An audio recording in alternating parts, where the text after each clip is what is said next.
how do you go about helping people? In the story of the Good Samaritan, one of the most famous stories of any culture, we are given a pattern as to how we can practically help people.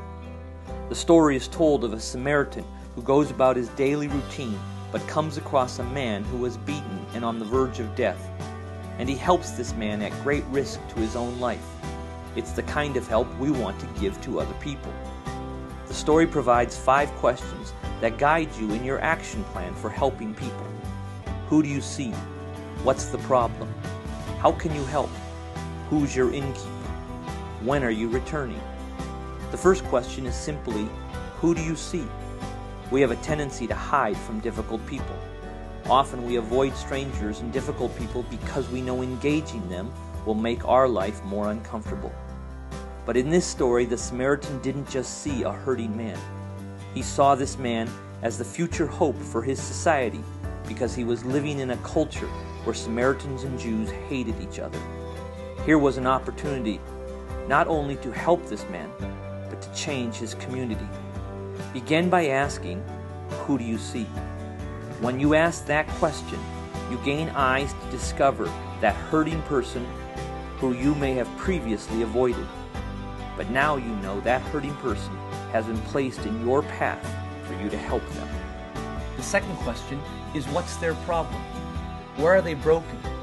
When you see a hurting person, the first thing you need to do before you can help them is to understand them. Oftentimes with hurting people, their problem has many dimensions. In this story, there was a man who was physically broken and beaten and near death. He had a health problem and needed care and compassion. But there was also a spiritual problem.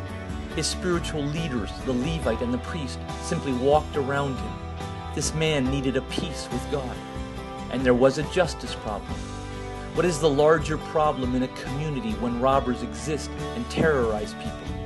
There was a greater justice problem that this man faced. What is the problem that you see in that hurting person in your life's path? Make sure you understand them before you seek to help them. Remember, be kind to everyone you meet, for everyone you meet is fighting a battle. If you hope to really help that person, first you must ask the question, what's their problem? And seek to understand them in love. The third question is, how can you help? What can you do? What part of their problem are you rightly positioned to address in helping them? This Samaritan story teaches us that we should act more than we should talk. People aren't nearly as interested in our words as they are in our actions that will serve them and help them solve their problems.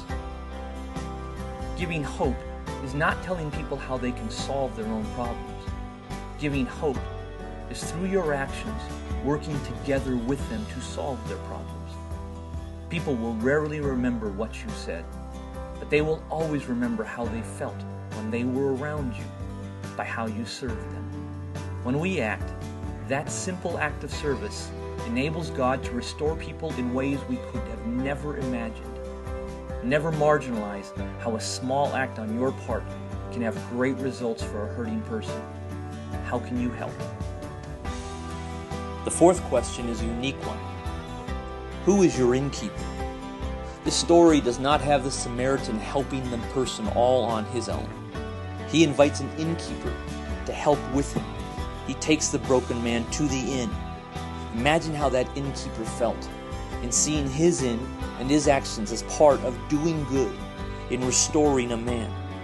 The greatest trait of living Christianly is not doing these acts of service and compassion alone, but getting others to live in the same way of caring for their world as you do.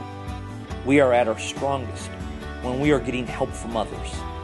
Who is your innkeeper who brings some resource, some gift to help solve this problem that you need if you're truly going to serve this broken person? And the final question is, when will you return? The most powerful part of the Good Samaritan story is at the end when the Samaritan tells the innkeeper, "When I return." These people that are broken that we are called to care for, Jesus called them his brothers and sisters. We can finish compassion projects. When we're working with strangers, we can have timelines and ending points. But when they're seen as our brothers and sisters, There is no timeline and no ending point. For many of us, our vision to help people is too small and our timeline is too short. But being a good neighbor, being somebody who serves and helps those who are hurting, takes time. When will you return? These 5 questions. Who do you see? What's their problem? How can you help? Who's your innkeeper? When will you return? They will guide you as you serve and care for a lost and hurting world.